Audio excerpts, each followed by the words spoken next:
Bit here are the match stats of the game, and like I said, let's hear from Mauricio Pochettino after yet another loss with the USA. I think overall, I think we were better than South Korea, but then you are not clinical, in your own area and in the opposite box, and it's difficult. I am so pleased if I put the result in another side.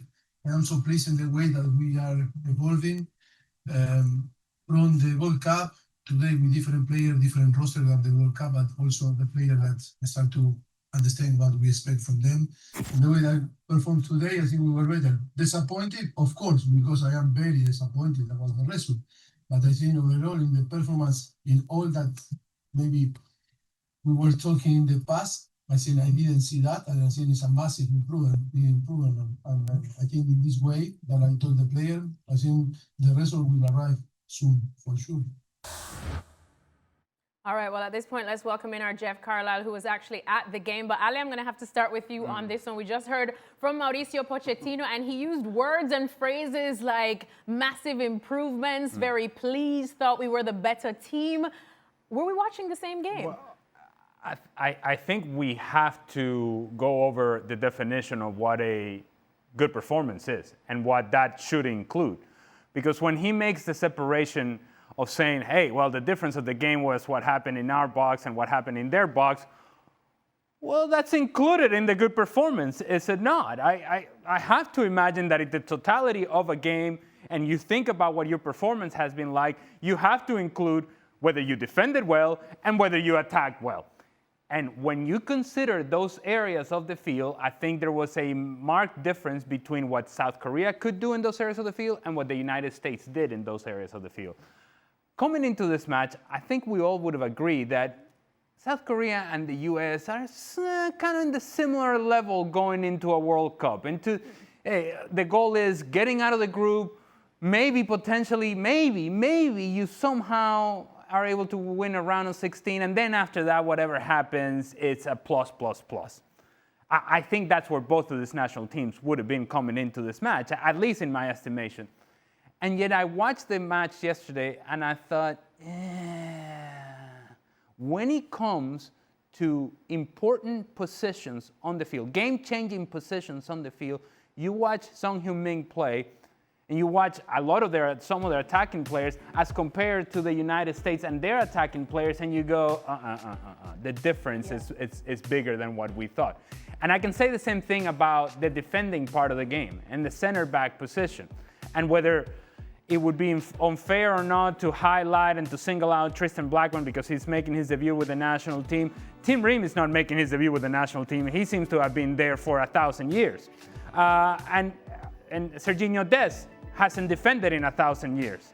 And that hasn't changed. And so, look, I keep waiting.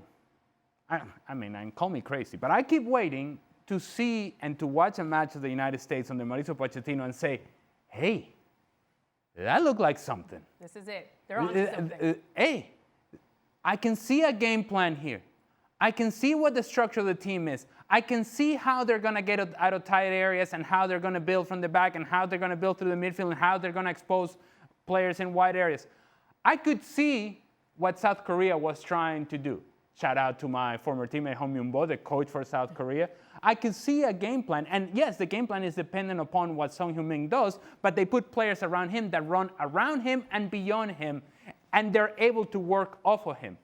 You don't have that with the United States because you don't have that player, but you also don't have a structure of play that you go, okay, all right, they showed me something. I don't think they've shown anybody enough just yet. Wow, how time flies. Ali's teammates are now coaches. Anyways, let's go to Jeff Carlisle. Jeff, you were at this game. What stood out to you? What stood out to me was just the lack of organization along the back line. The spaces, you could drive a truck through, and Son Heung-min is much quicker and much more adept at exploiting those spaces than a truck. I think Serginho Dest in particular was just not connected with the likes of Tristan Blackman and Tim Ream. And so, and on top of that, you've got two midfielders in Sebastian Berhalter and Tyler Adams, who I don't think did a whole lot to really protect the back line from the kind of passes that South Korea was able to score on. So that's what really jumps out to me. In terms of the attack, it looked okay at times. I mean, it was good to see Serginho Dest back on the field and contributing to the attack. But like I said before, he didn't really provide much of anything on the defensive end. Things did look better after Mauricio Pochettino went to a three-man backline, but that was in the 62nd minute. And by then, the damage was done. I mean, South Korea were basically in control of this game. They weren't going to expose themselves and try to push for another goal. They were going to try to soak up some pressure and just see this result out. And that's exactly what they did. So it's a little mystifying for me to say, or to hear Mauricio Pochettino say, we outplayed them, we outchanced them. Listen, South Korea deserved to win that game, and they did so comfortably. And so I think if you're a U.S. fan, you've really got to be alarmed at the way this team is just not progressing. They don't look any closer to being World Cup ready than they did when Mauricio Pochettino first took over. Now, okay, he's experimenting, he's trying out new players, but there were some starters on that field as well, and I don't think they showed particularly well in this game, on Saturday. So a lot of questions for Mauricio Pochettino going forward, and things need to change quickly. I mean, he's really got to decide what his lineup is and start building some cohesion and some chemistry, because I'm seeing very little of that on the field right now. And as Jeff said, a lot of questions now for Mauricio Pochettino. Stevie, going forward, what are some of the questions you have for him? Because I actually took your question to Ale when we were listening to him speak after you turned to Ale and said, were we watching the same match that he was? The question to Pochettino is, really? I mean, I at no stage in this game and in most of the other games are you looking at your screen going, USA is going to score in a minute. They're controlling this game. Eventually, they're going to get that breakthrough. Never in a million years did we ever think that in this game at all.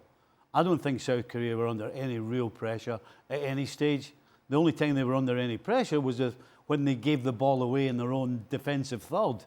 Other than that, the US couldn't hurt them. And it wasn't, as Jeff said, till 60-odd minutes when he made the 4 changes. But then, again, Jeff said it, the game was done. I mean, I honestly can't. They need to figure out what they're going to do, because they're going to play in the group of 4, they're going to play 2 betters that are clearly better than them, the US. And if they're lucky in the draw and they get a donut to guarantee them 3 points, that could scrape them in. But against better sides, which they're going to be, at least 2, they can't beat them. I can tell you right now, they won't beat them. They've got to figure out how they're going to get any points from them. And that means getting men behind the ball. Forget that you think you can go and play, because right now, against anybody who's on their level or better than them on paper, they can't deal with it. They can beat the minnows. They've shown that they can beat the minnows, but they can't beat anybody of any note. And the sooner Pochettino realises that and gets his team ready for the World Cup, that they're going to get men behind the ball. If they don't, if they continue to try and play, then they might not even get out of the group. Jeff mentioned a word there, cohesion. It's impossible to have that if you keep rotating players in and out. Now, some of that has to do with injuries and absences and this and that and the other. But guess what? Time continues to move forward. Breaking news. Time continues to move forward. And we're getting closer and closer to the World Cup, but we're not any closer to figuring out, as I mentioned before, what is it that this team is trying to do on the field. They're neither an attacking, possession-based team nor a counter-attacking team. So they're neither here nor there. You want to find that cohesion, you got to provide structure. This is who we are. This is how we're going to go about winning games. And you go back to the second goal by South Korea yesterday, and that lack of cohesion really showed itself defensively. If there was one player out of South Korea, I give you the whole country of South Korea, all of it, one player that you have to pick up, that you have to address, who would that be, Stevie? Can you come back to me? Alexis, who do you think that would be? Sonny. Yeah. And yet that guy was allowed to drop off the back line, receive the ball, take a touch, look up, and then make a decision to play a give and go. Now, let's just assume that you give that initial space, which is a mistake to begin with. But then you got to stay with the runner too. Oh, no. No. Late to step to Son, late to run with Son. And so some would say, well, that's just a back line that's out of position. Well, what about the tracking midfielders? What about these players that are supposed to be helping? Part of your structure would allow you to account for those spaces if you had the right connection between lines, which doesn't exist currently for the United States. You see the amount of sort of sliding tackles that Tyler Adams has to do. I'm going to throw a name at you, at his prime. How many sliding tackles do you think Sergio Busquets was doing for Barcelona? Not many. And yet, they're regaining possession of the ball because of position, because of organization, because we're pressing together in certain areas. Now, what I'm saying is, a lot of the times the United States get themselves out of position because they want to do the job with 3 people. Just do your job. Clarify what his job is, clarify what his job is, and now we all know what the plan is and how we're structured to defend and how we're structured to attack. This team right now, and that's a concerning part. That's a concerning part. There is no structure. There is no cohesion. There doesn't seem to be a plan. That's scary. Well, another concerning part, Jeff, for the USA is, as Ale mentioned, when it comes to South Korea, we know the man that you will always have your eye on is Sonny. For the USA, you could argue that that man is Christian Pulisic, but he didn't really have an impact last night, did he? He didn't. I mean, I thought he and Serginho Dest linked up reasonably well a few times in the first half, but there were some heavy touches. You know, there were some passes that were just a smidgen off, and, you know, he wasn't really able to create a whole heck of a lot. On top of that, I mean, at this stage, Mauricio Pochettino needs to find someone else to take set pieces, because every time Christian Pulisic is on the ball taking a set piece, you know, he's not clearing the first man on a corner kick. He's not coming near the target on a free kick. You know, Sebastian Berhalter was on the field, and the time that he took a free kick, he put it right on Chris Richards' thigh, and Richards probably should have scored. So I just think moving forward, Pulisic cannot be taking set pieces, and, you know, he's got to up his game. I mean, he's got to be the guy that the U.S. looks to be that creative force. I'm not saying he can be the only guy, but he's got to be front and center. And yesterday, you know, there were flashes, but I think at this point, the U.S. needs more than flashes. They need consistency, and they need him to really step up and be an ever-present force in the attack. I think that's a bit, it seems a bit harsh on Pulisic, to be honest with you. Do you think Kylian Mbappe would have done any better in this game? Because Well, I hope so. the US can't get the ball to Christian Pulisic, certainly not with any pace. It's 45 passes from the back to the halfway line. The opposition, whether it's South Korea or anybody else, drop off, and then there's no space. You know, there's nobody trying to play an early ball forward to get Pulisic on the ball and give him some space to do something.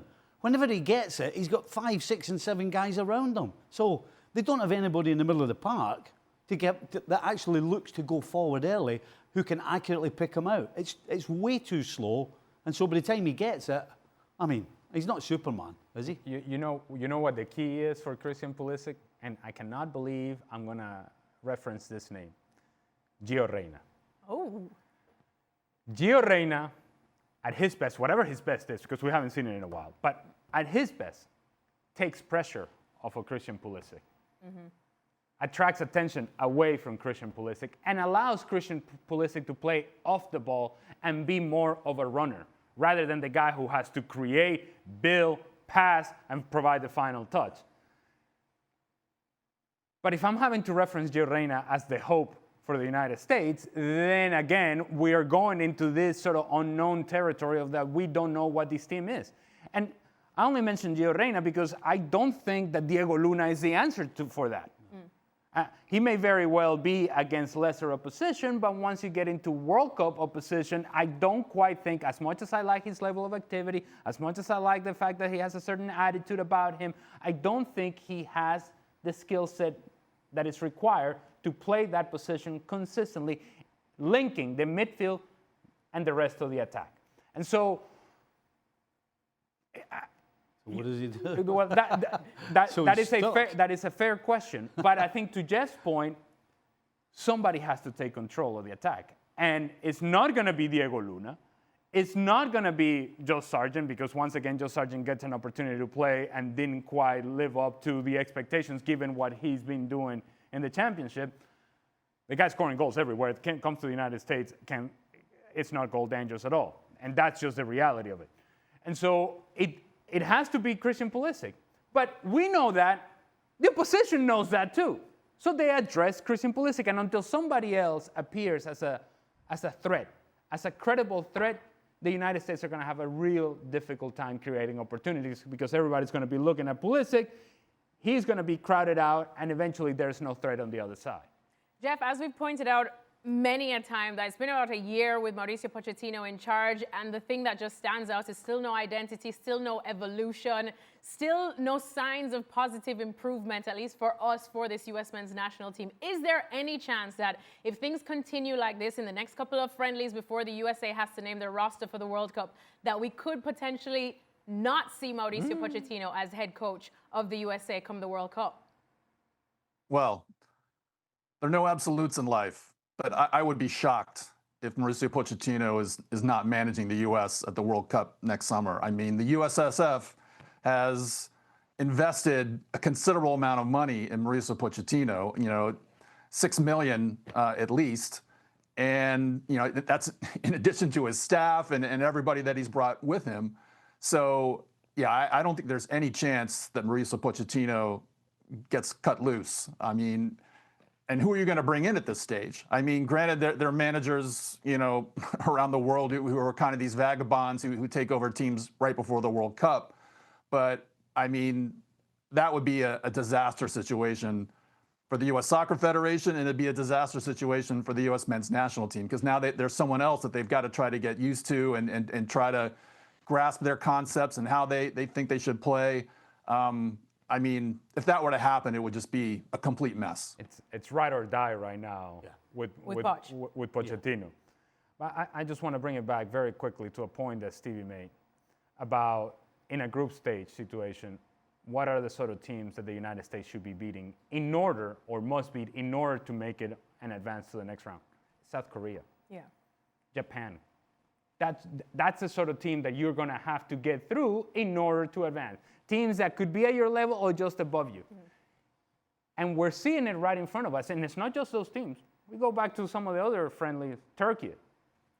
It's the same story. Switzerland, same story.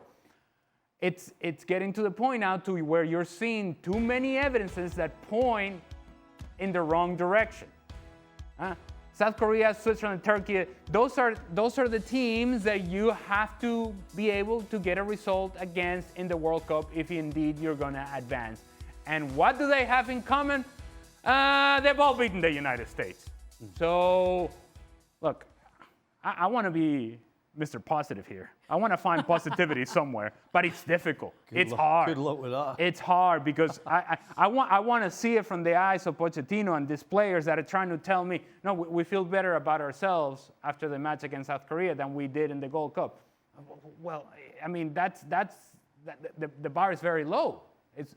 If that's the bar, then I think we ought to think of the United States as a team that should be far more competitive and far more structured than what they are right now.